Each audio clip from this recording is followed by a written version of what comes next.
Iniciamos. Nessa primeira página, então, vou fazer a exposição, mais 10 slides aqui, para tentar resumir uma questão que é muito ampla, tá, entre nós, que é os debates que envolvem gênero, sexualidade e tal, mas é um recorte, tá, gente, só para que a gente possa entender melhor o direito privado brasileiro e como as críticas feministas, as críticas de sexualidade chegam para esse espaço. Esse é um tema que eu trabalho já há muito tempo, inclusive um outro livro publicado, né, vários artigos e tal, Encruzilhadas Queer é um livro específico sobre essa temática, mas aqui eu vou fazer esse recorte que me parece o que mais pega aqui para o âmbito privado, que é a invisibilidade do trabalho doméstico e violência de gênero, tá? Não que outros temas não sejam relevantes, entendam novamente que aqui é só um recorte, mas é um recorte que vai tentar trabalhar com as questões referentes a esse trabalho reprodutivo, algo que a gente também já observou lá no encontro sobre a crítica marxista. O tal do contrato sexual, eu gosto muito desse conceito, que vem de Carol Pateman, tá?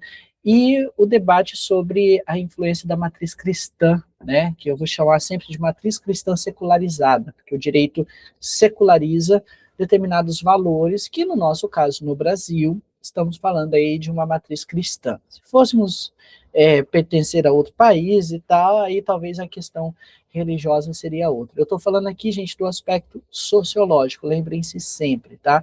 Nenhuma crítica às liberdades individuais que cada um vai desenvolver sobre as suas crenças e tal, isso daí é questão privada. Mas se a questão ela tem um fundo sociológico, então podemos desenvolver uma crítica sobre ela, certo? Então, vamos lá, no maior ânimo possível, na maior alegria. Então, trazendo aí para vocês 3 cenas que eu entendo como relevantes aqui do cenário brasileiro, tá? Mais uma vez, tentando aí trabalhar com exemplos gerais, mas que são reais em cidades do Brasil, tá? Todas elas são cenas cotidianas, todas elas envolvem aquilo que nós chamamos de esfera privada brasileira, tá? Primeira cena, eu tenho aqui Edna. Edna trabalha como empregada doméstica em uma casa em Pinheiro, São Paulo, há 22 anos. Ela tem 58 anos. Veio do interior do Maranhão aos 19. Mora no quartinho dos fundos da casa. Cria, à distância, 3 filhos no Maranhão. Mora a mãe, que é idosa e que cuida desses filhos, tá? Os patrões aqui em São Paulo dizem que ela é da família. E Edna, ela não tinha registro até a chegada da PEC das domésticas, tá? Que é 2013. Hoje ela tem registro, mas o salário continua sendo de 1,3 salário mínimo, tá? Quando ela dorme, ela ouve a empregadora, a dona da casa, reclamando dela com o marido na varanda. Edna sabe que se ela reclamar, gente, ela perde o emprego e a moradia. Ela cuidou de 2 gerações de crianças que não eram sua. A única filha sua que conseguiu fazer faculdade foi através do curso de pedagogia na Universidade Federal do Maranhão, tá? Óbvio que eu tirei um pouco aqui a persona, né, a pessoa, e anonimizei, troquei os nomes aqui, mas são cenas reais. A outra é Joana, 34 anos, ela mora em Curitiba com seu companheiro chamado Roberto, 41 anos. Eles estão juntos há 7 anos, ela é uma arquiteta, uma autônoma, tá? E ele é engenheiro civil, mas no caso ele trabalha numa empresa estatal. Eles tiveram 2 filhos e Joana parou de trabalhar quando o segundo nasceu. Roberto, neste caso, ele começou a controlar o dinheiro. E há 2 anos, quando ela tentou sair de casa com os filhos para visitar a mãe, ele a empurrou contra a parede.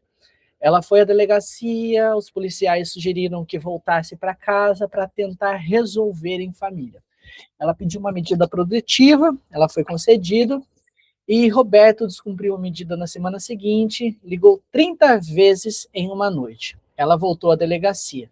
Levou 6 meses para conseguir sair definitivamente da casa, que toda a documentação dos filhos estava no nome do Roberto, tá? Hoje, 2 anos depois, ela ainda mora em um apartamento de 1 quarto com os filhos. A pensão alimentícia é paga com atraso e o processo civil de divórcio levou 3 anos, tá? Essa é a segunda cena. E a terceira, Larissa, ela tem 17 anos, ela é estudante do segundo ano do ensino médio, uma escola particular do Recife. Há um ano, ela namorou Pedro, também de 17 anos, na mesma escola. Em uma noite, uma videochamada, ela aceitou tirar a blusa. Ele gravou sem que ela soubesse. Quando ela terminou o relacionamento 3 meses depois, ele compartilhou o vídeo do grupo do colégio. O vídeo viralizou, nunca aconteceu esse caso, né, gente? Larissa parou de ir à escola, mudou de cidade com a família, tentou suicídio. O processo criminal contra Pedro existe, tá? Porque aí a gente tem uma lei de 2018, que é divulgação de cenas de nudez sem consentimento, mas ela continua na mesma escola. Ele continua na mesma escola, Pedro.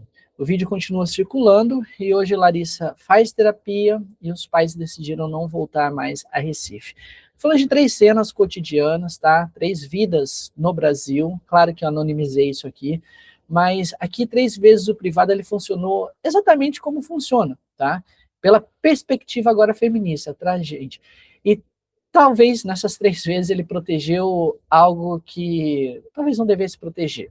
É algo que eu vou retomar com vocês lá no final, que eu vou trabalhar com a categoria de vulnerabilidade, tá? Guardem a categoria vulnerabilidade. O privado, que é essa categoria central do direito moderno, ele se coloca como esse espaço que a gente já vem falando de liberdade, autonomia, intimidade, autodeterminação, mas ele também é um espaço de invisibilização, de dominação, de violência e de exploração, tá? É óbvio que ele é as duas coisas. A gente tem que trabalhar com um pensamento complexo aqui, tá? Mas o que eu quero trazer para vocês é essa questão da competência, que devemos desenvolver de competência, de como decidir em cada caso, quando o direito deve manter o espaço privado como uma esfera privada, mesmo protegida, que ninguém deve acessar, e quando ele deve atravessar esse espaço privado para justamente proteger as pessoas que vivem dentro dele. Porque a divisão que nós estudamos, gente, de público e privado, ela não é uma divisão neutra do mundo, tá? Ela é, sim, eu gosto do termo tecnologia política, uma engenharia social que é sustentada por uma matriz moral. Por isso, no caso, nossa matriz ela tem muita vinculação com a tradição cristã que aqui se desenvolveu, tá? Que vai organizando relações de poder específicas, no caso aqui, como as relações específicas de gênero, tá? Então, eu posso falar aqui com vocês sobre divisão sexual do trabalho, e aí eu tenho uma perspectiva mais econômica de crítica, tá? Que historicamente vai colocar o cuidado e a reprodução social como uma responsabilidade feminina não remunerada, tá? E eu também posso falar de um aspecto mais cultural, a partir da matriz cristã secularizada do privado, porque não posso falar que é cristão, tá? No privado já está legislado dentro do Estado laico, mas ela tem um fundo moral, tá? Que acabou organizando a família, organizando a sexualidade, a monogamia, reprodução, culpa, dignidade, segundo várias categorias que aparecem para nós como laicas, mas elas têm uma origem teológica precisa, tá? Por isso muitas coisas hoje que eu olho para o direito e falo assim, mas de onde vem isso? Por que isso? Se eu olhar isso através de um viés teológico, talvez isso se explique, porque ele tem ligação histórica com esse nosso passado, certo? Então vamos seguir. Tem 2 autoras, tem uma infinidade de autoras feministas, tá, gente? Por favor, mas tem 2 que eu gosto de utilizar muito, porque elas trabalham diretamente com o direito, muitas outras trabalham com direito, mas eu gosto dessas 2 aqui, outras eu vou trazer logo, tá? Mas que acabam promovendo movimentos teóricos importantes contra a dogmática civil clássica, tá? Eu gosto dessas 2 formulações, a da Peitzman e da Olsen, tá? A Peitzman, acho que em 88, ela publicou um livro, vocês podem consultar aí para ver se as datas estão certas, tá? Um livro chamado O Contrato Sexual. Já falei sobre ele com vocês, tá? Esse é talvez um dos livros mais influentes aqui para a teoria política, tá? Da teoria política feminista do século XX. Até pelo simbólico que ele traz, tá?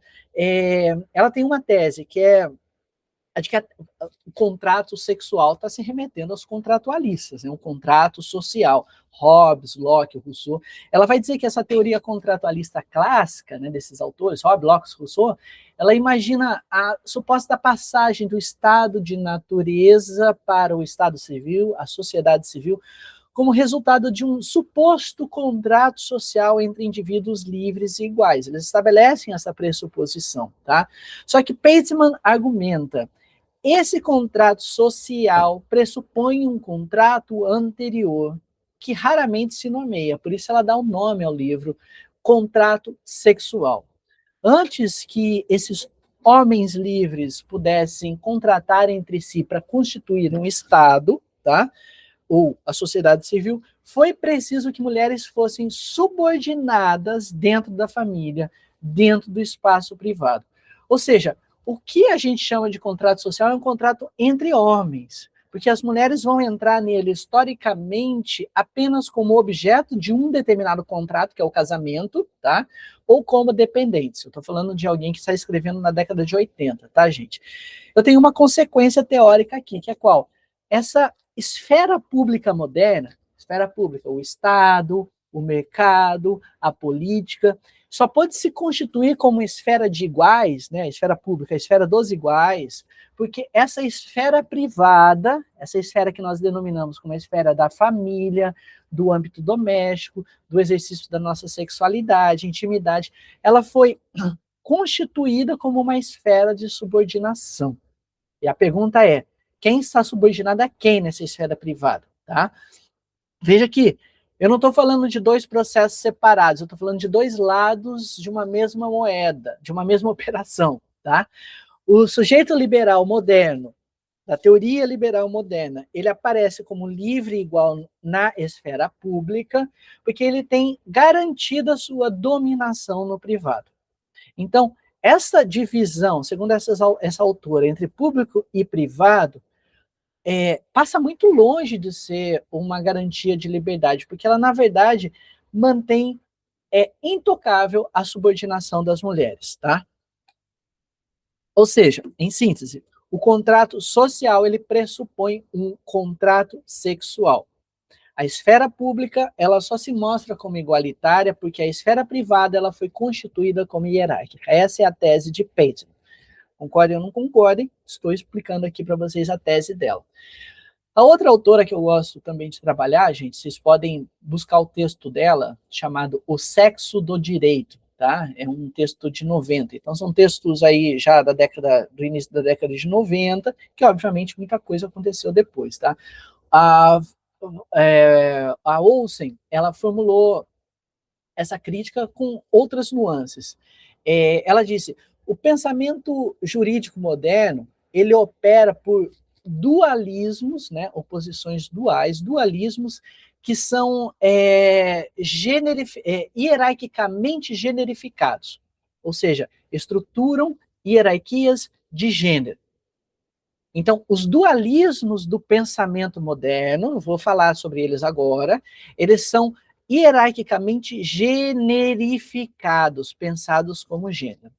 Razão versus emoção. Na cabeça de vocês, quem vem do lado da razão e quem vem do lado da emoção? Objetivo, subjetivo. O abstrato e concreto. O público, o privado. Mercado, família. Eu não sei o que aconteceu na cabeça de vocês, mas se na cabeça de vocês operou um hierárquico generificado, me parece que ela está realmente trabalhando com algo que acontece na nossa vida simbólica, tá? Porque em cada um desses pares, um desses lados é simultaneamente associado ao masculino e é mais valorizado, e o outro é associado ao feminino e aí, nesse caso, desvalorizado, tá? Por isso que ela está querendo dizer é que essa divisão entre público e privado não é apenas uma separação topográfica, né, classificatória de esferas. Ela é uma estrutura cultural e jurídica de hierarquias de gênero, certo? E aí, trazendo aqui para a nossa questão, quando eu digo que o direito civil opera por categorias racionais, abstratas, universais, isso não é neutro.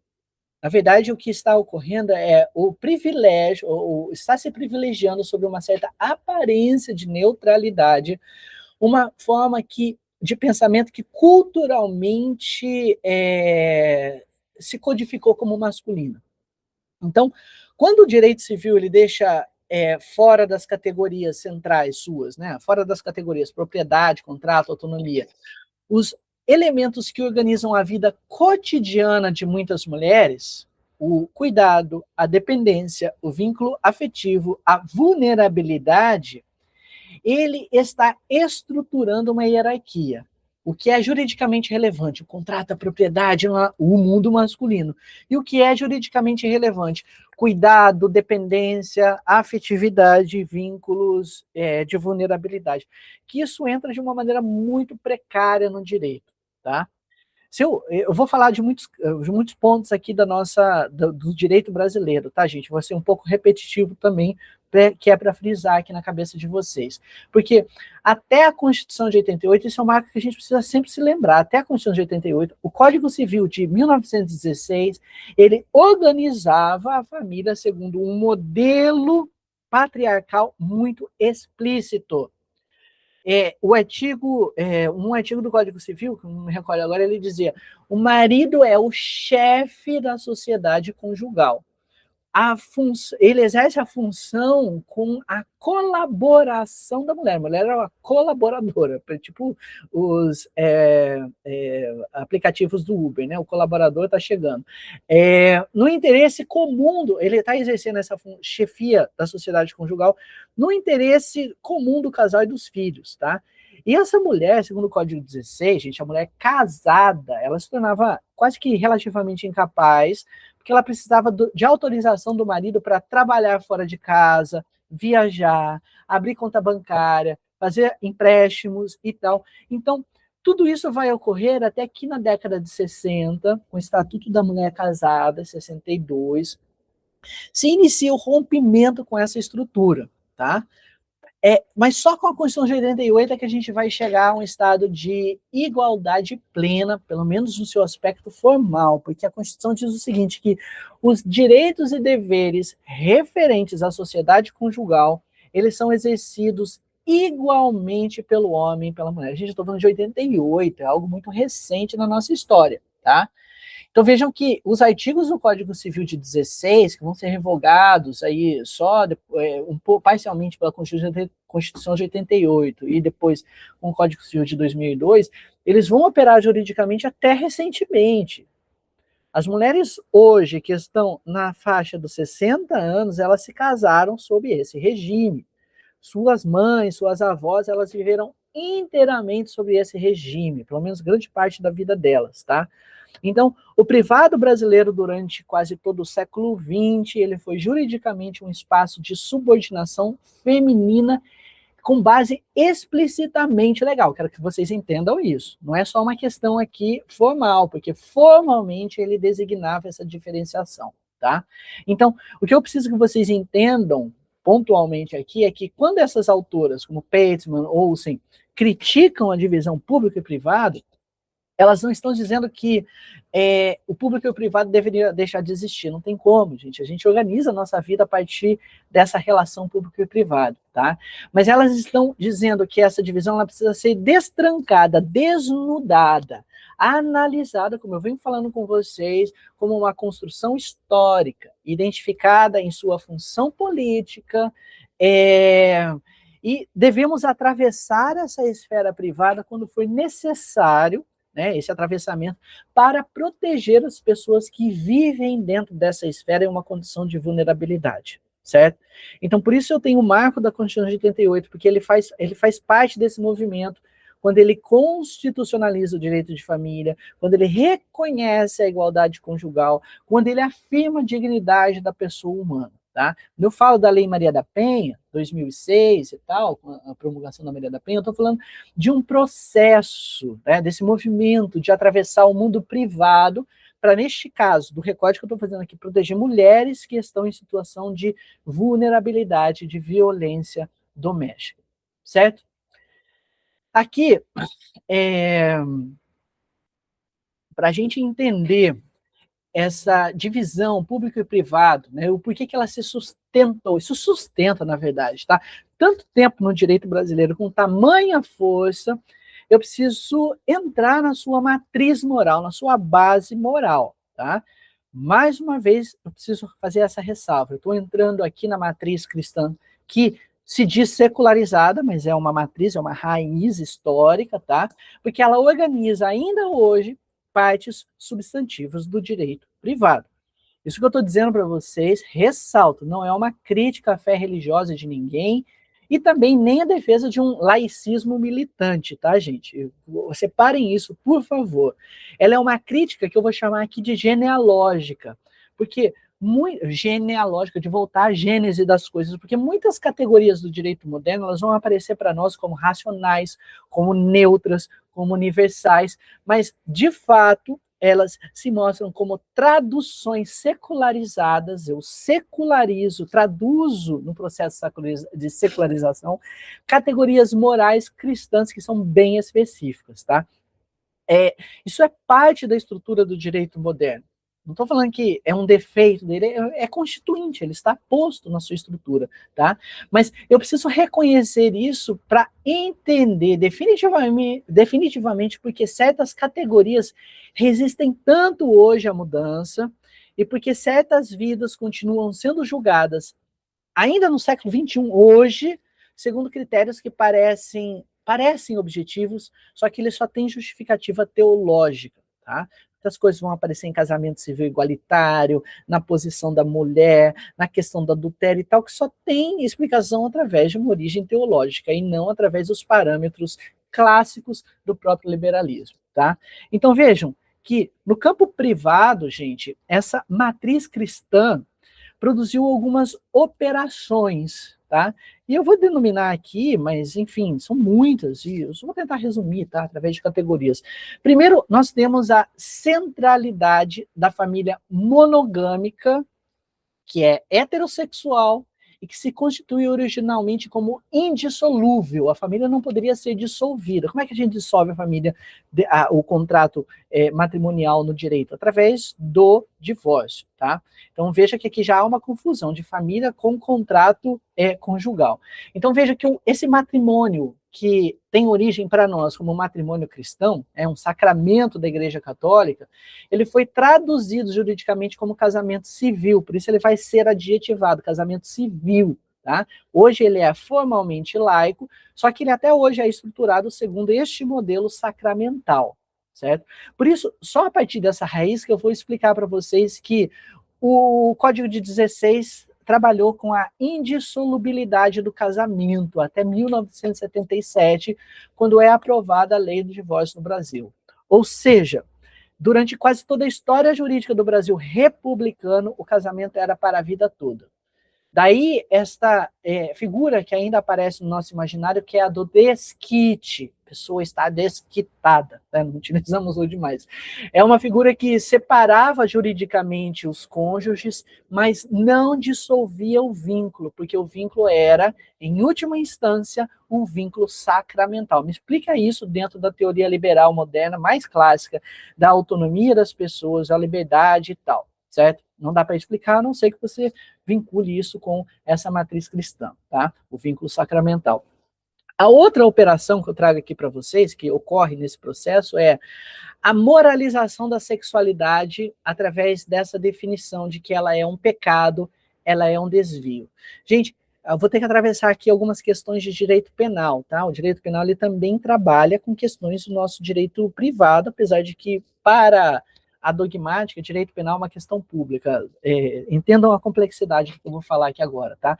Até 1990, esse Código Penal, que é de 1940, ele tinha um título específico lá, dos tipos penais e tal, que era denominado dos crimes contra os costumes. Dos crimes contra os costumes. Gente, o termo costumes, ele é uma categoria moral. Crimes contra os costumes, no caso, incluíam o quê? Estupro, atentado violento ao pudor. Eu não vou entrar aqui no que é a diferença entre eles e tal, mas entenda. Posse sexual mediante fraude, sedução, rapto, Veja que o bem jurídico que estava sendo protegido aqui, gente, não era a integridade sexual da vítima, mas o costume. Presta atenção no que eu estou falando. Costume que estava sendo protegido. Uma moral coletiva que era organizada em torno do tal do sexo legítimo, que no caso aqui é aquele sexo matrimonial, heterossexual, com função reprodutiva. Só em 2009, gente, 2009, ontem, o título ele foi alterado para dos crimes contra a dignidade sexual. Eu saio dos crimes contra os costumes e entro nos crimes contra a dignidade sexual.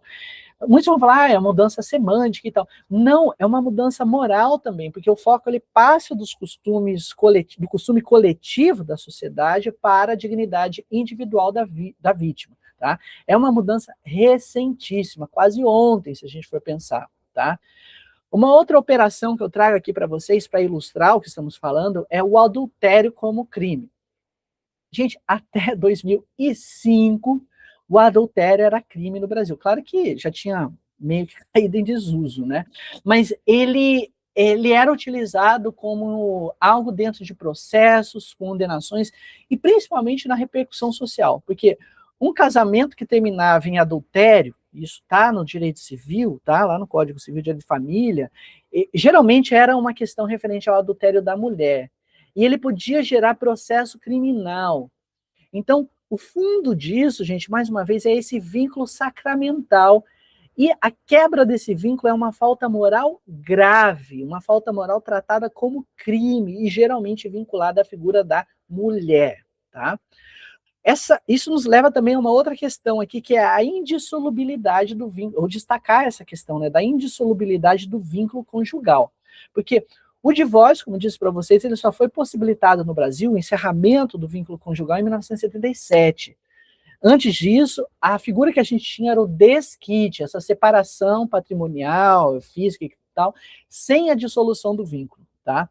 Essa pessoa que a gente chamava, olha o nome feio, né, desquitada, ela não podia se casar de novo, porque ela continuava casada ainda que separada. Olha a loucura explicar isso nos tempos atuais, apesar que muitos vão defender que isso é o correto, até hoje, tá? Então, o que eu tô querendo dizer, gente, é que por toda esta grande parte do século XX no Brasil, tá? O casamento era juridicamente para a vida toda. A possibilidade de se divorciar e se casar de novo é, no Brasil, uma conquista de menos de 50 anos. Tá? Se vocês forem atrás do contexto de época, vão ver o quanto ele mobilizou dos pânicos morais na nossa sociedade. Tá? Uma outra questão que eu destaco aqui para vocês, nesse recorte, é a distinção entre os filhos que vão ser tidos como legítimos e ilegítimos. Hoje não se usa isso, por favor. Tá?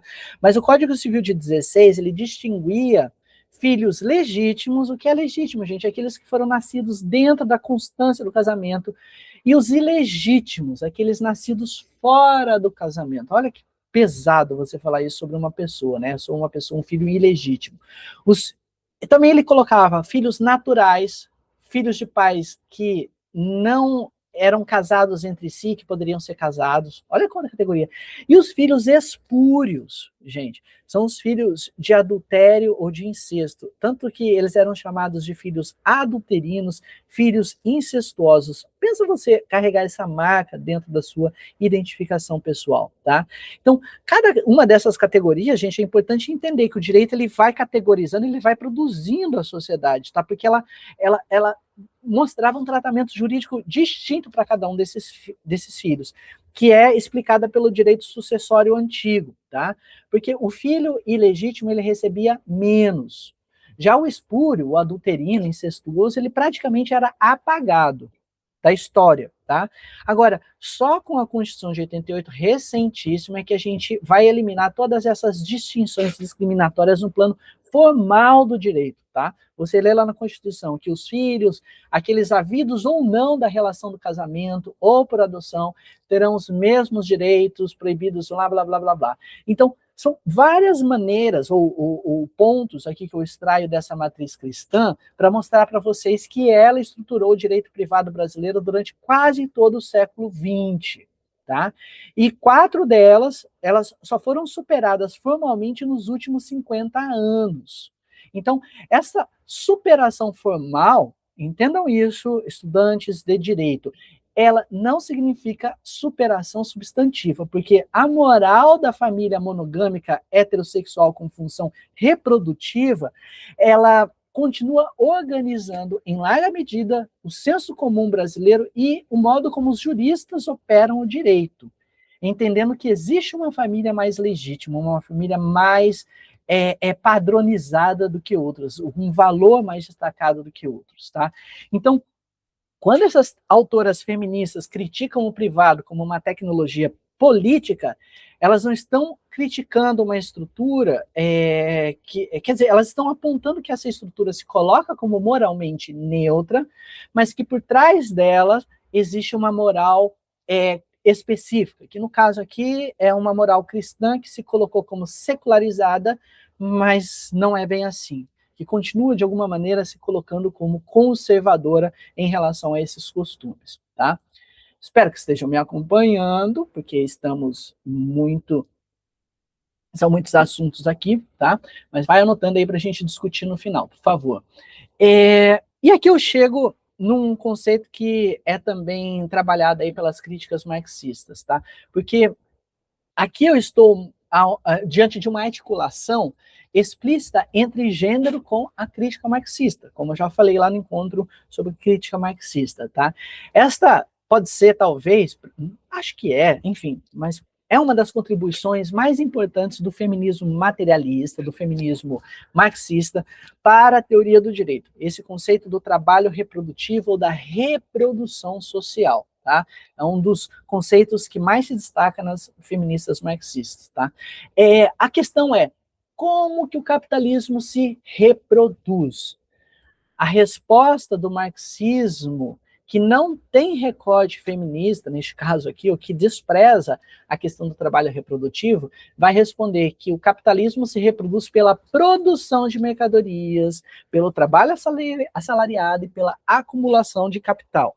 Só que essa resposta tradicional ou clássica, que hoje quase ninguém responde assim, tá, gente? Mas ela deixa de fora algo muito decisivo, porque para que haja o trabalho assalariado, precisam existir trabalhadores. E os trabalhadores não nascem prontos. Os trabalhadores eles precisam ser gerados. A geração do trabalhador é por meio do parto, não sei se vocês sabem disso. Eles precisam ser alimentados, precisam ser vestidos, precisam ser educados, precisam ter boas condições de produtividade. E tudo isso, gente, é trabalho. É um trabalho real, que precisa do tempo, do esforço das pessoas, tá? Historicamente, como todos já sabem, esse trabalho e recai até hoje, né, majoritariamente sobre mulheres que não são remuneradas, que não são reconhecidas e que não têm uma proteção jurídica. Isso tem consequências efetivas, tá? Esse trabalho reprodutivo, que não está só no seu sentido biológico, do parto, tá? Está no sentido de reprodução social, né? Tudo que o produz e tal, isso é explorado pelo mercado. Autoras como, e aí só para indicar para vocês, tem um monte, tá, gente? Silvia Federici tem um livro famosíssimo chamado Caliban e a Bruxa, tá? Caliban e a Bruxa, Silvia Federici. Angela Davis tem um livro chamado Mulheres, Raça e Classe, com recorte de raça muito forte. Tem Verônica Gago aqui na Argentina, que também trabalha sobre a questão já para os tempos atuais. E no Brasil, um clássico, né, que é o livro A Mulher na Sociedade de Classes, de 69, de uma das maiores, de um dos maiores nomes do feminismo teórico brasileiro, que é Eleiette Safiotti, tá? Que todas essas teses estão dizendo que o capitalismo ele não apenas usa o trabalho reprodutivo gratuito das mulheres, ele depende estruturalmente deles. Ele só pode ser capitalismo porque ele depende disso e muitas vezes ele torna invisível justamente para poder se reproduzir de uma maneira mais efetiva, tá? Porque se eu não tivesse cuidado não pago dentro das casas, eu não vou ter também um trabalho disponível de baixo valor, tá? Eu não vou ter um trabalho de baixa remuneração. Então, esta casa, que é este espaço aparentemente fora do público, fora da economia, tá? É de fato uma infraestrutura silenciosa da economia. E o direito privado, que vocês estão estudando, Ao tratar a casa apenas como uma esfera privada que não é econômica, ele ajuda a manter essa infraestrutura invisibilizada. Ou seja, gente, o capitalismo ele não está só na fábrica, no escritório, na esfera pública. Ele está também na cozinha, ele está no quarto, ele está na mesa em que a gente janta. É que isto acaba sendo invisibilizado pelo próprio direito civil, e isso é um efeito também de uma certa tarefa que o capitalismo coloca para o direito, não olhar para essas situações. Tá? Então, veja, quando eu olho isso, a partir do conceito do contexto brasileiro, tá? Eu já tenho muitos dados para comprovar essa situação, tá, gente? O trabalho não pago realizado por mulheres em suas próprias casas, tá? Ele acaba sendo, como eu coloquei aqui os dados para vocês, né? Ele acaba ocupando mais de 21 horas semanais, em média, tá? Segundo dados do IBGE. Contra menos de 11 horas para homens. Então, estou falando do trabalho doméstico, então eu sei que quase que o dobro do trabalho doméstico é feito por mulheres. Já o trabalho doméstico pago, tá? Estou falando de empregadas domésticas, diaristas, babás, cuidadoras, ele é composto por cerca de 5,8 milhões, segundo dados também de trabalhadoras, isso é dados de 2023, das quais, dessas trabalhadoras, no contexto brasileiro, 75% são mulheres negras, certo? E aqui eu tenho que ter o recorte racial também, tá? E o cuidado profissional fora do espaço doméstico, que geralmente tem uma característica feminina, aqui neste caso, enfermagem, educação infantil, assistência social, que tem características femininas, geralmente ele é executado em um caráter mais precário e com salários mais baixos, tá? Então, no caso brasileiro, né, apesar da gente reproduzir dinâmicas que são gerais do mundo, né, da posição da mulher no mundo, a gente tem aqui uma especificidade. Por causa da escravidão, gente, o trabalho doméstico pago, ele é diretamente herdado da escravidão doméstica colonial. Então, quando eu falo do trabalho doméstico, gente, eu estou falando muitas vezes daquilo que a literatura feminista negra coloca como uma continuidade da escravidão, tá? As empregadas domésticas brasileiras, desde a abolição até hoje, são, em sua imensa maioria, mulheres negras pobres. Quando falo empregada doméstica, o que vem à sua cabeça, tá? Elas acabam cumprindo no espaço doméstico uma função que, antes da abolição, era cumprida por mulheres negras escravizadas. Há, neste caso, uma continuidade simbólica e material. Quando a gente fala o quartinho da empregada, que ainda existe em muitos apartamentos da classe média, média e alta, média e baixa também, assim, porque hoje em dia a gente nem sabe dizer o que é classe média no Brasil, né? Isso é uma herança direta da senzala doméstica colonial. Quando a gente fala de elevador de serviço, esse elevador que se separa do elevador social, eu estou falando sim de uma herança direta da entrada dos fundos da Casa Grande, tá? Quando a Safiotti, né, esse livro que é um clássico, gente, a mulher na sociedade de classes, né, quando ela articula sistematicamente no Brasil gênero, classe e raça, ela faz uma análise muito nova para nós, tá? E coloca essa particularidade da questão feminista brasileira em evidência. Mas eu queria destacar para vocês que Lélia Gonçalves, eu estou falando agora de uma autora negra que praticamente foi esquecida da nossa história, ela, antes de Safiotti, ela já se aprofundou nessa análise.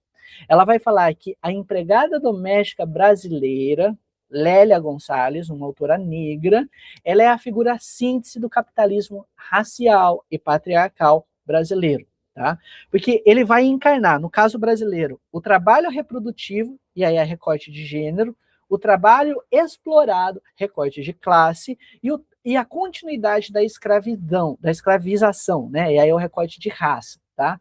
Gerando praticamente uma invisibilidade cultural de toda essa situação.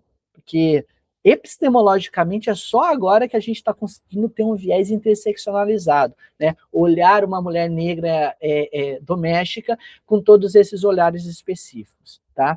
Então veja que até 1972, se eu pegar aqui a questão do trabalho doméstico, tá?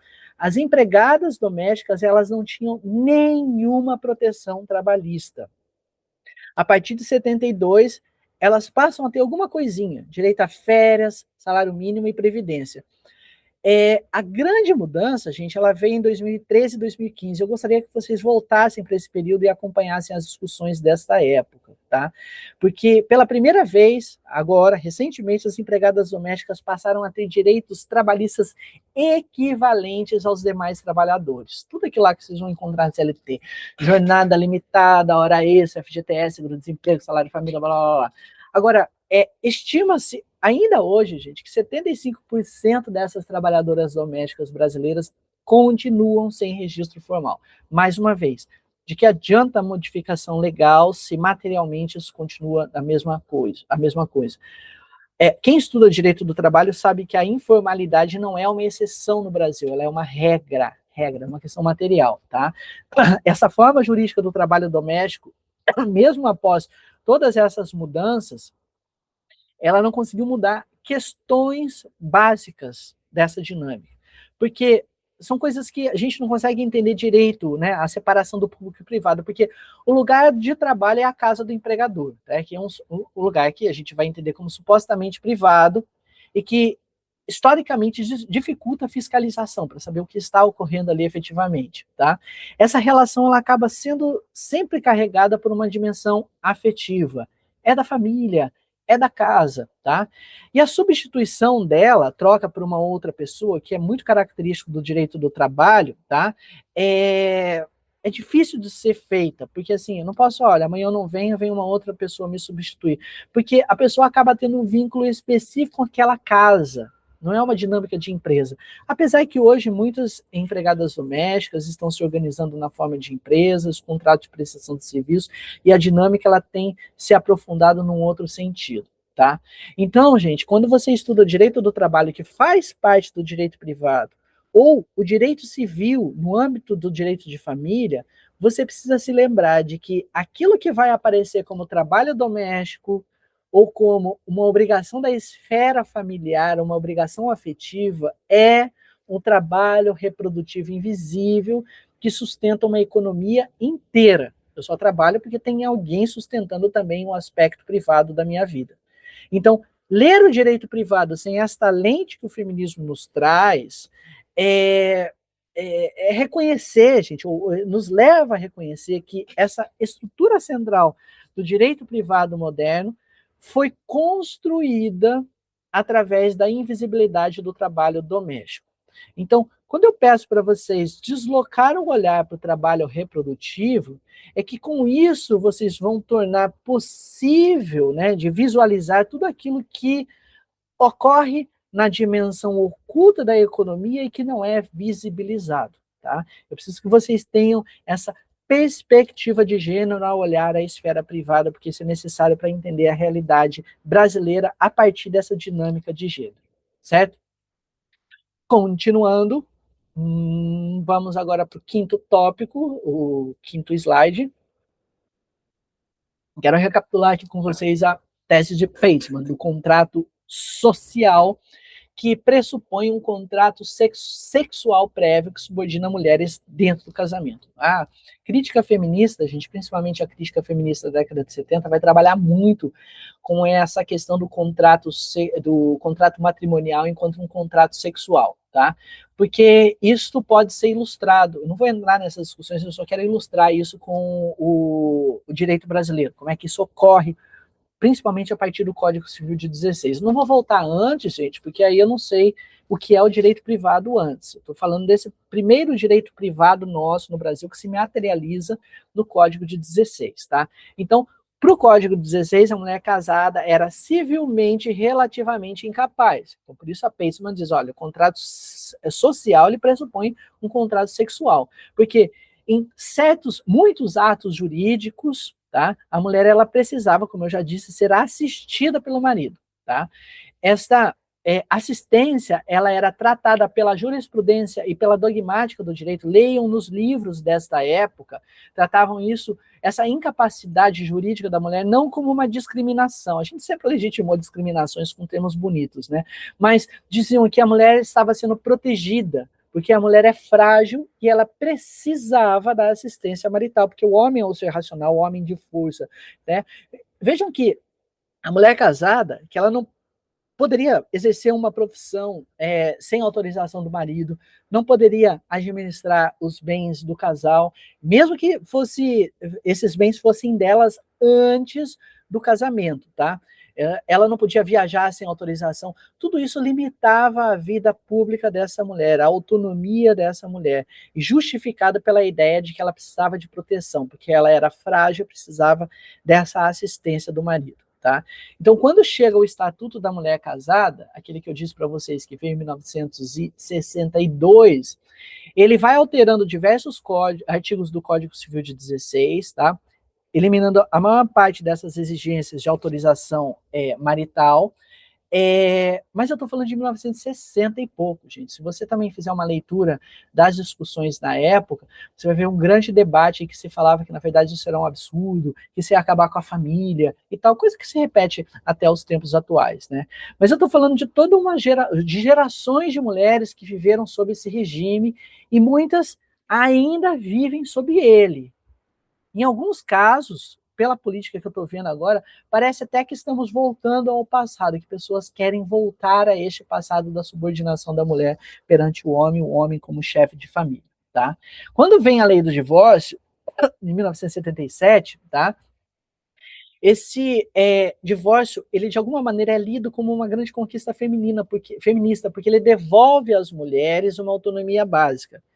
Elas podem sair de casamentos infelizes, elas podem casar-se de novo, elas podem refazer as suas vidas.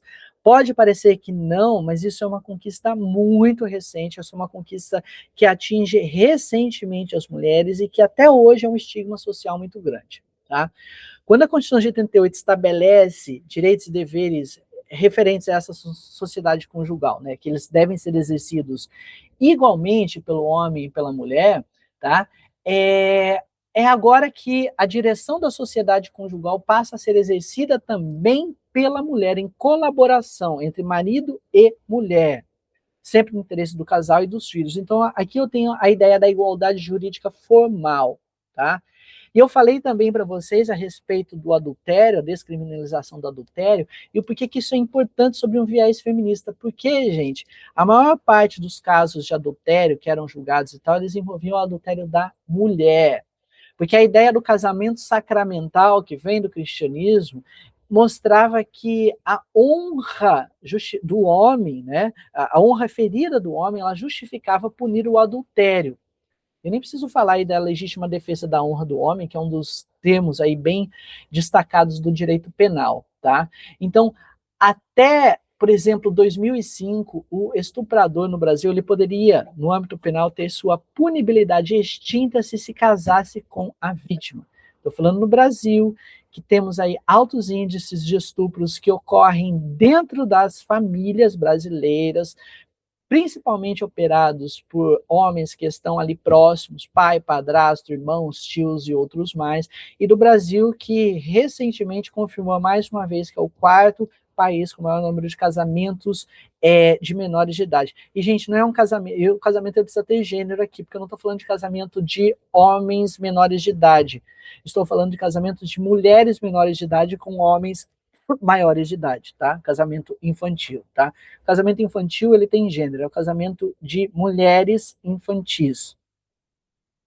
Então, vejam, quando eu falei também para vocês da mudança de crimes contra os costumes para crimes contra a dignidade sexual, é porque eu estou percebendo toda uma operação de mudança, uma operação que tem a ver com todo esse ciclo de afirmação de uma perspectiva de gênero. Quando vem a Lei Maria da Penha, ela atravessa frontalmente a divisão entre público e privado. A violência doméstica, ela deixa de ser uma briga de marido e mulher, tanto que existia um lema à época, né? Em briga de marido e mulher se mete a colher. Porque a esfera privada, gente, ela tradicionalmente é vista como um espaço que não deve sofrer intervenção estatal.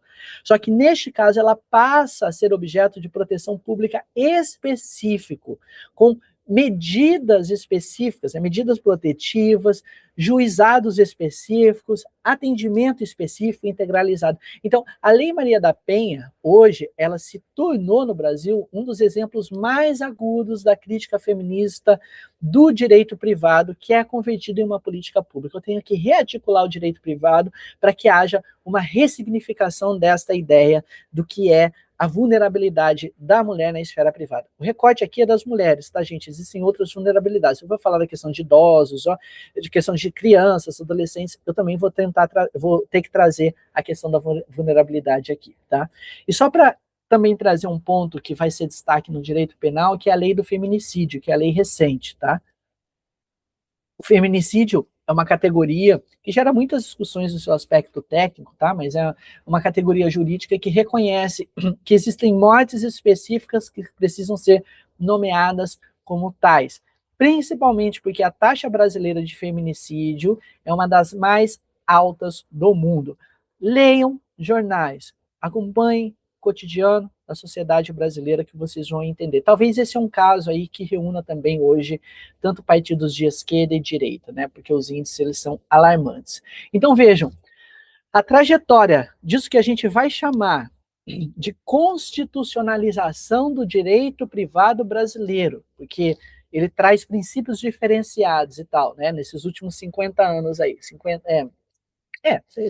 de 88 para cá, tá? Não sei fazer a conta, já falei para vocês, tá?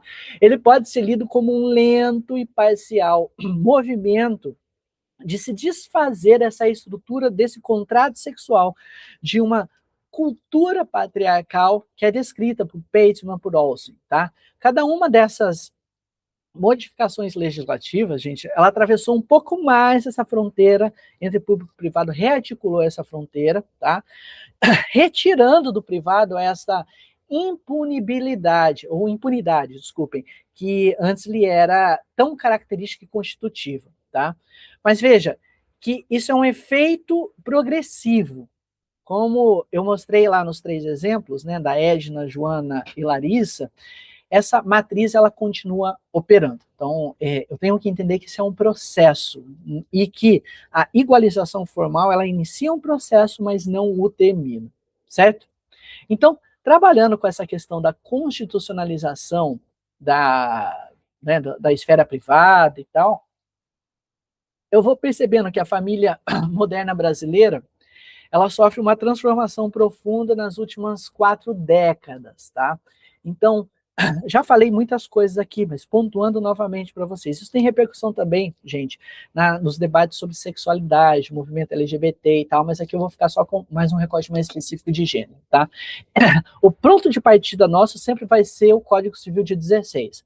Essa família centrada no casamento, né, matrimonializada, porque só o casamento acabaria gerando a família legítima.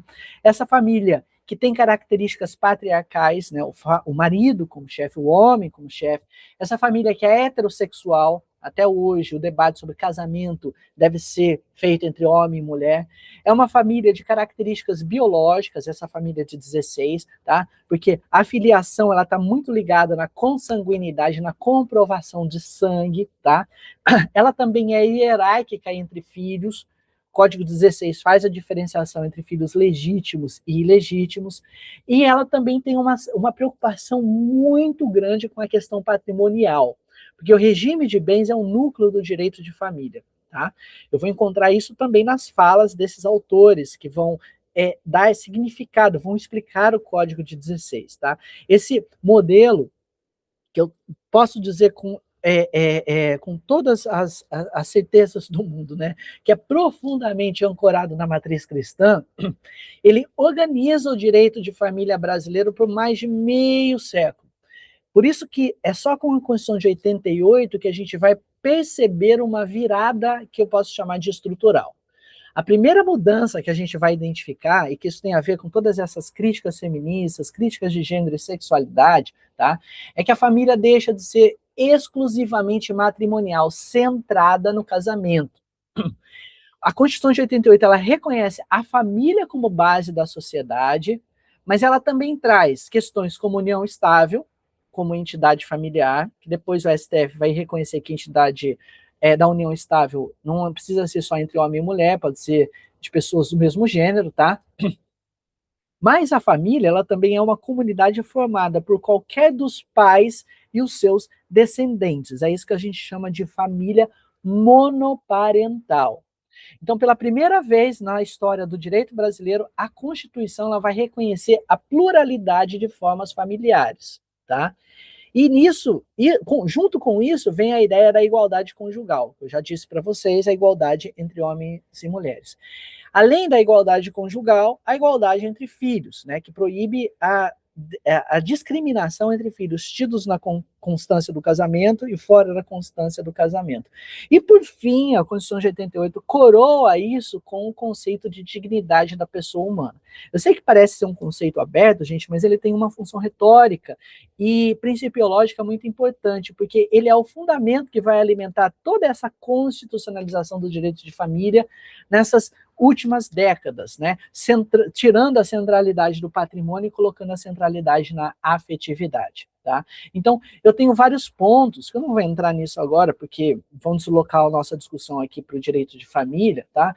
Mas a união afetiva reconhecida como entidade familiar, e depois convertida em casamento, a multiparentalidade, né, que é uma discussão muito legal do direito de família, em que você pode, por exemplo, reconhecer a paternidade a partir de vínculos biológicos e socioafetivos, um pai biológico e um pai socioafetivo, tá? Eu saio daquele regime biológico tradicional, tá?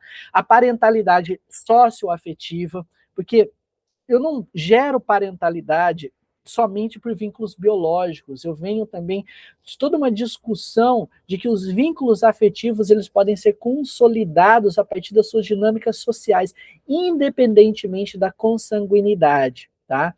E várias outras coisas, reconhecimento de identidade de gênero, adoção por casais homoafetivos, mas todas essas transformações elas são reais, tá? Veja que elas promovem mudanças, mas não necessariamente nós estamos rompendo com a centralidade da família como um dispositivo, como esse elemento que carrega valores muito tradicionais, tá? Então vejam que um dos grandes debates que a gente faz no direito de família é que pluralizar a família, saindo daquele modelo hierárquico do homem acima, mulher abaixo, os filhos e tal, isso não é necessariamente a descentralização da família, tá?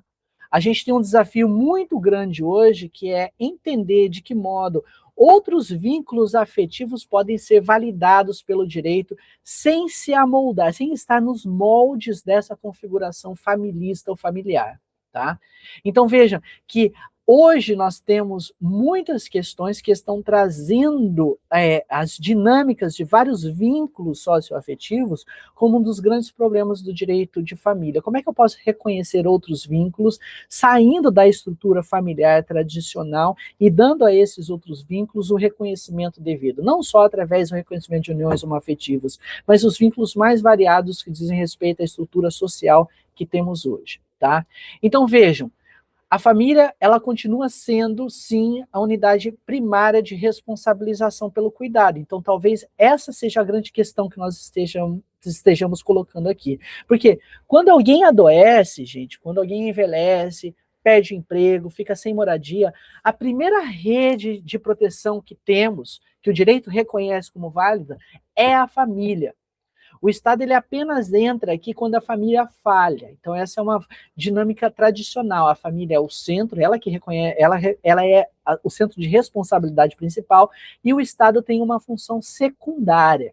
O que significa isso, gente? Significa que, na prática, a proteção social brasileira continua privatizada na família e quem tem uma família mais tradicional, funcional, tem proteção. Quem não tem essa família não tem essa proteção. Então, por isso eu estou questionando essa questão da centralidade, colocando essa questão da centralidade para vocês pensarem isso no futuro. Porque essa estrutura, ela tem uma relação com essa matriz cristã secularizada, porque a família vai ser sempre tida como núcleo primário moral de cuidado e o Estado como subsidiário. Todos aqueles arranjos que não entram nesse modelo tradicional, eles acabam sendo vistos ou sendo invisibilizados pelo próprio direito, sendo invisibilizados dentro das dinâmicas de cuidado. tá? Então isso é importante para a gente pensar o futuro dessas relações privadas, das dinâmicas de vínculos familiares, das relações de parentesco, certo? No caso brasileiro, como eu venho pontuando com vocês, eu tenho que trazer sempre esse recorte de raça, gente. A crítica feminista, quando se volta para o privado aqui no Brasil, ela não pode ser feita sem a articulação intransigente com a crítica racial. Não podemos pensar em feminismo sem racialidade, tá? Vários feminismos negros no Brasil, tá? Eu posso nomear aqui para vocês algumas autoras, Lélia Gonçalves, eu já falei, Sueli Carneiro, que tem um livro chamado Dispositivo da Racialidade, hoje que está bem famosa, Djamila Ribeiro, né? Beatriz Nascimento, mas também as influências de Bell Hooks, né, que é uma autora americana, que vai ser muito reproduzida aqui no Brasil, Angela Davis, também reproduzida aqui no Brasil, todas elas insistem há muitas décadas que pensar o privado brasileiro sem pensar, por exemplo, a empregada doméstica racializada, não é pensar o privado brasileiro, tá? E aí a importância desse conceito da interseccionalidade. Esse conceito chega para a gente, né, para a gente chegou um pouquinho depois, mas ele chega para a literatura jurídica em 89, por uma jurista americana chamada Kimberly Crenshaw, tal, que cunha esse termo, interseccionalidade. O que ela quer dizer com isso? É que as categorias gerais de opressão, gênero, raça, classe, sexualidade, deficiência, blá, blá, blá, elas não operam em paralelo. Você não sofre uma opressão por gênero agora, depois amanhã por raça, depois por classe, depois por sexualidade, depois por deficiência. Todas elas se somam em algumas pessoas. Elas operam em intersecção, apoiando-se mutualmente, tá? Por exemplo, a experiência de uma mulher negra brasileira é uma experiência muito específica. Eu posso falar da mulher negra doméstica racializada e eu vou encontrar questões de gênero, de raça, de classe, de sexualidade, de deficiência, várias questões operando no mesmo corpo.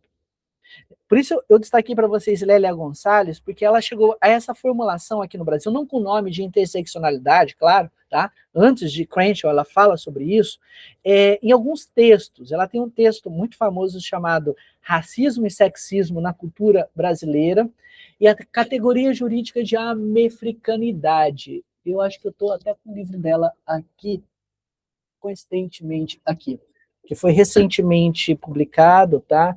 Aqui, por um feminismo afro-latino-americano, recomendo muito. Então, vários textos dela estão reunidos aqui neste livro, tá? Foi organizado pela Flávia Rios, professora aqui da UF, Márcia Lima. E ela diz o seguinte, olha, há um modo original de compreender a especificidade da mulher negra no Brasil, porque o feminismo branco, europeu, estadunidense, esse feminismo lá de cima, ele não dá conta da experiência da mulher negra brasileira, tá? E até o movimento negro brasileiro, que é dominado por homens, ele também não dá conta. Por isso, ela diz, a Lélia Gonçalves diz, olha, é preciso construir um feminismo afro-latino-americano com seu próprio vocabulário, com suas próprias categorias, suas próprias prioridades. Tem uma professora da PUC, Tula Pires, recomendo bastante para vocês, que trabalha muito as implicações da Lélia Gonçalves no direito brasileiro, tá? Todos os textos dela são fenomenais. A própria Sueli Carneiro, que eu já trouxe aí para vocês, não é especificamente do direito, a Tula Pires tá? Mas ela vai também falar muito dessa questão da especificidade da mulher negra do Brasil. Porque ela diz o seguinte, olha, quando a gente fala fragilidade feminina, que é algo que atravessa o feminismo branco, né, que justifica historicamente essa proteção paternalista dos homens sobre as mulheres, nós estamos falando fragilidade feminina de mulheres brancas, porque as mulheres negras, elas fazem parte de um contingente de mulheres que não é reconhecido como mulher e não é reconhecido como uma mulher frágil. A frágil mulher branca, diz ela, que é protegida no privado, ela faz oposição com a forte mulher negra. Ou veja, nós temos aqui uma divisão de funções. Então, assim, não necessariamente eu vou falar no feminismo negro que a mulher, ela se emancipa e sai da esfera doméstica para a esfera pública, porque a mulher negra, ela sempre esteve na esfera pública. Então, veja, A figura síntese desta figura, né, dessa discussão racial que eu trouxe para vocês, é a empregada doméstica brasileira. Por isso ela figura sempre na literatura dessas mulheres negras, tá? A Edna, aquela do exemplo lá do começo da aula, tá? Ela não é um caso isolado, como disse para vocês, são 5,8 milhões de trabalhadoras domésticas, e quando a gente trabalha com essa questão de recorte de gênero, nós encontramos que 92% do trabalho doméstico é feito por mulheres, sendo que desses 92%, 75% são feitos por mulheres negras. E essas mulheres negras, nesses 75%, geralmente elas têm mais de 45 anos, tá? Com baixa escolaridade, com alta concentração aí de mulheres que vivem em região metropolitana e no regime de informalidade. Tá? Então, veja que isso é uma figura densa, que pode exemplificar densamente essa questão racial no Brasil. Tá? Porque quando eu falei para vocês lá que o quartinho dos fundos ele é descendente direto da senzala, que o elevador de serviço ele é descendente direto da entrada de fundo da casa grande, né, da senzala, eu estou dizendo que, em verdade, há uma função estrutural da empregada doméstica e que esta função estrutural da empregada doméstica ela está muito ligada a essa tradição da continuidade ou da herança do sistema escravista entre nós. Ou seja, a empregada doméstica brasileira racializada, ela permite que mulheres brancas de classe média alta ascendam profissionalmente sem que a divisão do trabalho doméstico ela seja questionada. É este recorte que o feminismo negro traz, tá? Então, eu posso dizer, pela literatura do feminismo negro, que quando uma mulher branca brasileira ela consegue ser advogada, médica, executiva, frequentemente isso vai acontecer porque uma outra mulher, que geralmente é negra, geralmente é pobre, está cuidando dos filhos dessa mulher branca, da casa dela, dos pais idosos dessa mulher branca. Então veja que a ascensão de uma mulher é mediada pela exploração da outra. O feminismo branco brasileiro, por muito tempo, negou ou não nomeou essa estrutura. Por isso a gente tem essa divisão com os feminismos negros, tá? Isso, gente, diz respeito da particularidade brasileira. Se eu estiver estudando isso, por exemplo, na Espanha, que tem uma grande presença de mulheres latinas, de hispanohablantes, né, na Espanha, a gente vai perceber que a ascensão da mulher espanhola tipicamente espanhola só é possível pela presença de mulheres racializadas latinas dentro das casas dessas mulheres espanholas, tá? Então veja que toda vez que eu for ler o direito brasileiro, mais uma vez aqui destacando essa questão, direito de família, direito sucessório, contratual, direito do trabalho, blá blá blá, eu tenho que me perguntar quem é a pessoa que cuida dessa estrutura, ou que está por trás dessa estrutura, quem está invisibilizado por essa estrutura. Como a divisão sexual e também racial do trabalho aparece ou desaparece, porque está invisibilizada, dessas categorias jurídicas. Então veja que isso é uma operação analítica fundamental para entender o direito brasileiro e para operar de maneira adequada o direito brasileiro, tá? Tô quase acabando aqui com vocês, o penúltimo slide. Como eu disse para vocês no começo, tem uma infinidade de autoras para a gente pensar a questão do feminismo e a relação com o direito privado brasileiro, tá? E aqui eu acabei destacando uma delas, Martha Fineman, porque ela me parece interessante e pouco falada, tá? É só uma escolha e poderia ser outra, enfim, só para a gente fazer o recorte de hoje, tá? Porque essa jurista, que é dos Estados Unidos, ela tem proposto há cerca de 2 décadas, 20 anos, uma refundação do direito a partir da categoria de vulnerabilidade. Isso conversa direto com algo que é muito caro para o direito privado, a figura do sujeito de direito como autônomo, livre e tal, tá? Porque Fineman, ela parte de uma constatação de que, muito tradicional entre nós, como eu falei, de que o sujeito do direito liberal, esse sujeito autônomo, racional, que tem liberdade de contratar, que é responsável por si mesmo, esse sujeito ele não corresponde à condição humana real. Seres humanos não são seres autônomos.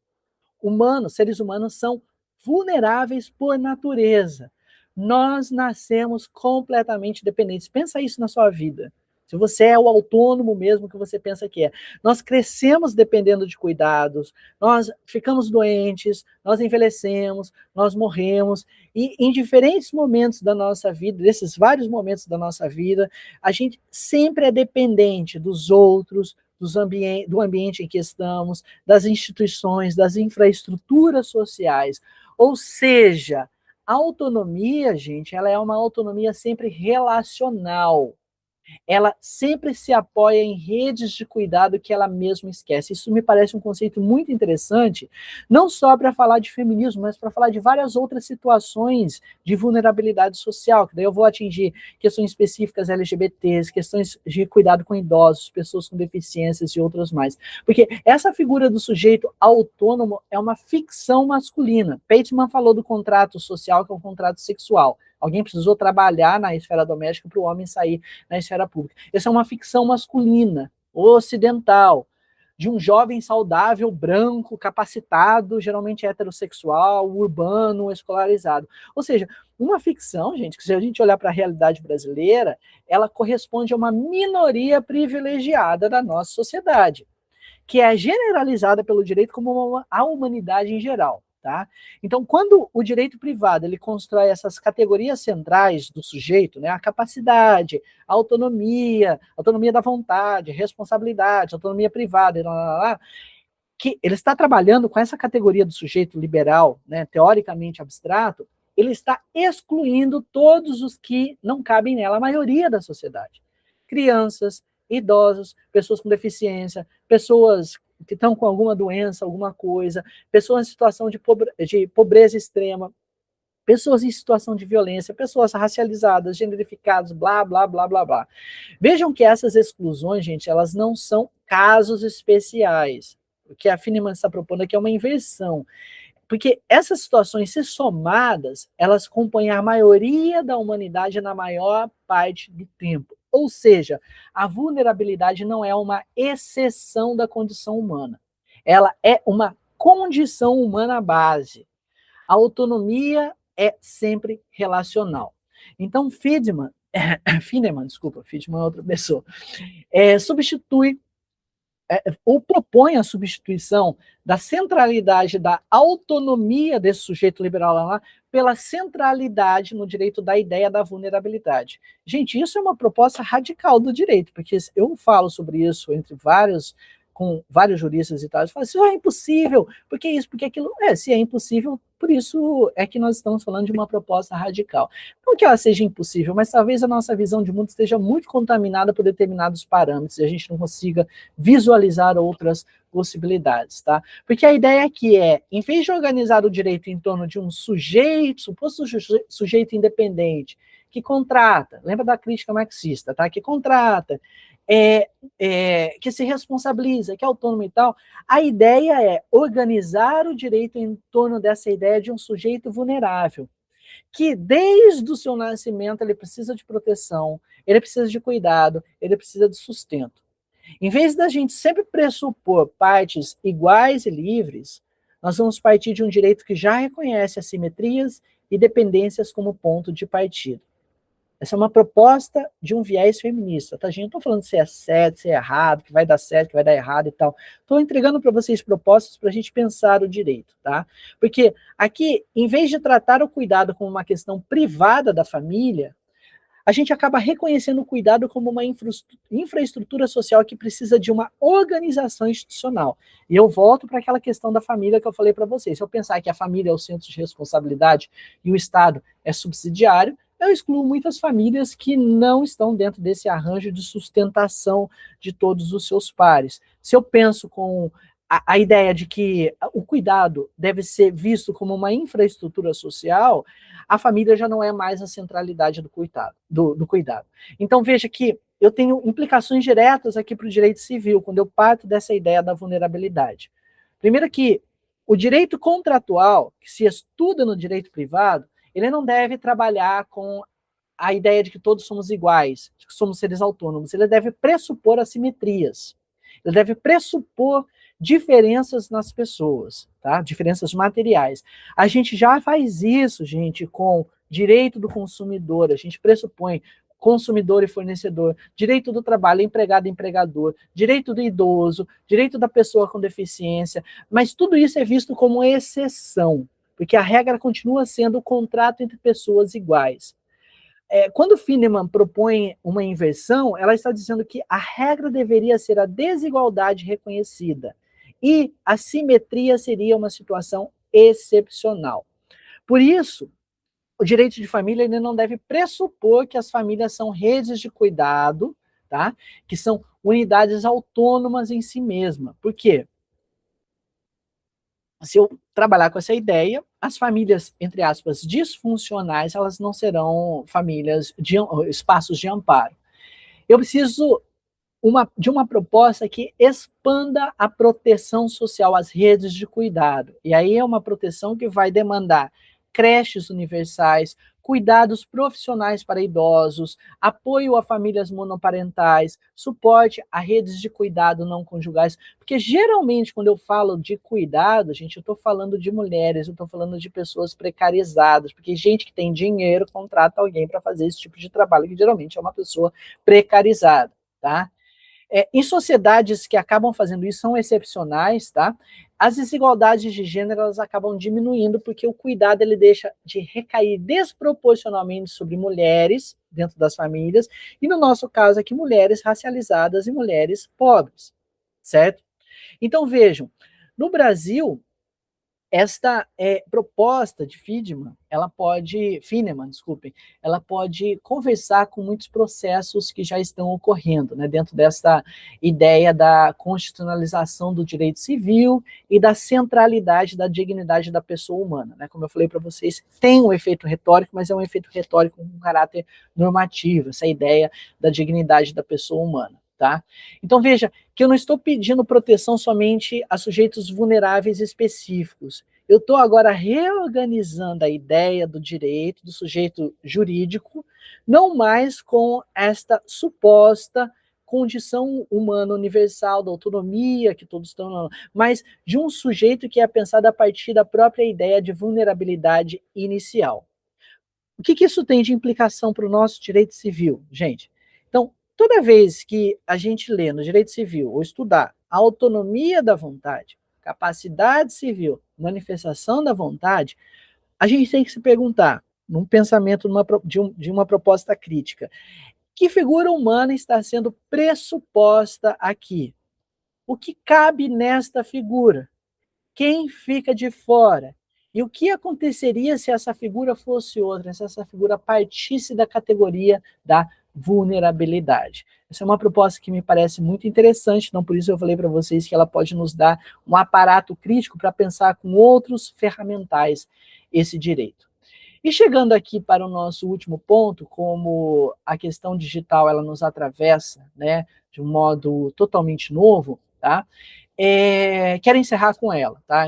Especificamente aqui na dimensão íntima, né, que geralmente é generificada e sexualizada, tá? Eu botei para vocês lá um terceiro exemplo, que era o caso da Larissa, né, aquela estudante de Recife, daquele vídeo que viralizou, tá? A gente tem que entender hoje, gente, que essa cena de Larissa já não é mais exceção, ela é uma face quase cotidiana, uma dinâmica quase que cotidiana, algo que acontece quase como um fenômeno massivo, tá?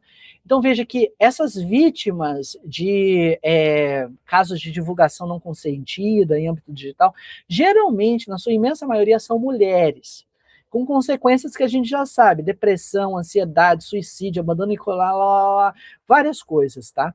A gente já tem uma reação muito forte do direito, vocês vão ver a inclusão no Código Penal, da divulgação, do tipo penal, né? Divulgação de cenas de estupro, sexo, nudez sem consentimento de vítima, tá? Que também tem hoje uma discussão lá com o chamado ECA digital, tá? Que a gente tem trabalhado aí a proteção de crianças e adolescentes em ambientes digitais, mas veja que algumas características específicas, e aí por isso eu coloquei aqui para vocês pelo menos 3, que a gente precisa analisar nestes casos. Porque quando a gente fala da circulação dessas imagens, né, desses vídeos, a gente está falando que é uma circulação interminável, uma replicação infinita. Antes da era digital, a violência sexual, a violência de gênero, ela tinha um começo, meio e fim. Ela tinha uma duração temporal limitada. Hoje, uma imagem íntima que é divulgada, ela continua circulando para sempre na internet. Mesmo que ela foi removida, que ela tenha sido removida da plataforma, ela acaba estando em outros celulares, outras coisas. Mesmo que ela seja proibida no Brasil, a retirada de circulação no Brasil, ela continua em outros. Então, a vítima não consegue, por mais que ela tente recuperar o controle da sua imagem. Eu estou falando de um direito privado, direito à imagem, direito à dignidade, direito à honra, tá? Uma outra questão é a questão do consentimento. A gente está diante de uma nova situação aqui do que entendemos como consentimento, que é uma categoria central do direito moderno, tá? Ela é a base do contrato, do casamento, de um ato sexual legítimo, tá? Mas ele tinha, no mundo não digital, no mundo analógico, né, ele tinha uma certa limitação, uma delimitação. Eu poderia entender o sim ou não a uma situação específica, né? Ela disse sim, ela disse não, ela quis ou não quis. Agora, no mundo digital, o consentimento ele se desintegra. Quando eu falei para vocês lá, né? Larissa estava conversando intimamente com o namorado dela, o Pedro, e ela tirou a blusa. Aquilo foi um consentimento, porque tradicionalmente sim, ela tirou a blusa, foi um consentimento. Mas ela consentiu com a gravação? Ela sabia que ela estava sendo gravada? Mas mesmo que ela soubesse daquela gravação, ela teria consentido com a divulgação posterior? Eu acho que, obviamente, não, me parece que não, né? Porque agora nós estamos falando de um consentimento que, para o direito, não se desenvolveu ainda uma doutrina plena para que entenda essa decomposição dele no mundo digital, tá? Então aqui é uma novidade que eu acho que poderia, por exemplo, gerar vários trabalhos de pesquisa, trabalhos de conclusão de curso, dissertações de mestrado, porque a gente precisa de gente pensando sobre esses novos temas, tá? E aqui uma outra questão que é a assimetria, acabei não colocando aqui no slide, tá? Mas a assimetria do poder de circulação, porque quem divulga tem a capacidade, ao menos em potencial, de espalhar para vários países. Essa imagem ela pode ser espalhada globalmente em segundos, tá? A vítima ela não tem quase capacidade de remover esse conteúdo. Neste caso, gente, nós estamos falando de uma dinâmica que as plataformas digitais elas demoram para responder, os tribunais demoram mais ainda, e quando a remoção formal acontece, esse conteúdo ele já circulou por dias, semanas, meses e tal. E essa reparação posterior, gente, ela acaba não desfazendo, não surtindo o efeito esperado. Isso faz com que a reputação sexual feminina ela continue operando nesses espaços como um dispositivo de controle do corpo da mulher. Como eu dei no exemplo para vocês, que é um exemplo real, Larissa parou de ir à escola, não porque a violação foi super grave, sim, mas porque numa que eu posso chamar de uma economia simbólica do espaço que ela frequentava, ela passa a ser lida como a menina do vídeo. E aí eu posso dizer para vocês que existe a continuidade de uma categoria moral secularizada, de uma certa honra feminina, que continua sendo operada, que agora está aí dentro de uma outra dinâmica, de uma dinâmica digital. Ou seja, essa vítima ela continua sendo punida socialmente pelo ato que sofreu. E o agressor, e aí eu coloco a figura do homem, que vocês já devem visualizar também outros exemplos aí na sociedade, frequentemente continua com a sua vida normal e frequentemente é um homem, tá? Então, as redes sociais, elas funcionam por uma economia de exposição. E aí, mais uma vez, essa questão nos traz o debate sobre o consentimento e os limites sobre a nossa autonomia privada e a nossa liberdade. Porque hoje, a linha entre uma vida pública e uma vida privada no mundo digital é confusa, instável e frequentemente violada, tá? E aí eu encaminho aqui para o encerramento dessa questão com vocês, tá? Eu, por isso estou usando o exemplo do mundo digital, porque sim, o direito brasileiro ele tem instrumentos para lidar com essa violência de gênero no âmbito digital, tá?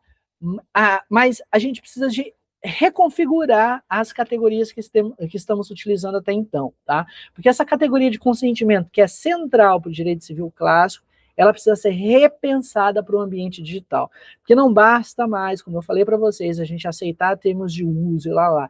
É preciso pensar em consentimento como um processo que é contínuo, que é granular e que muitas vezes não consegue operar a reversão, tá? A proteção da intimidade no mundo digital, intimidade é uma categoria básica do direito privado, tá? Ela talvez não possa mais ser pensada apenas como defensiva, né, a proteção dessa intimidade. Talvez ela precisa ser pensada agora como constitutiva. Ela deve se voltar para a ideia da arquitetura digital, né? A gente vai ter que buscar um novo debate sobre a alfabetização no campo digital, uma infraestrutura, uma arquitetura dessas dinâmicas, desses aplicativos digitais e tal, que visa necessariamente na sua constituição a proteção e vários outros mecanismos de cuidado em âmbito digital. Então veja que eu comecei esse debate para vocês anunciando, né, vários problemas do direito privado brasileiro através de um olhar de gênero, né, 50 anos aí, mais de 50 anos atravessando uma rearticulação da divisão entre público e privado para proteger as mulheres no espaço doméstico, para dar dignidade às mulheres no espaço público. Agora eu acrescento algo a mais para vocês. O direito privado brasileiro por viés de gênero, analisado por viés de gênero. Agora, ele precisa enfrentar o fato de que o próprio mundo privado mudou de natureza.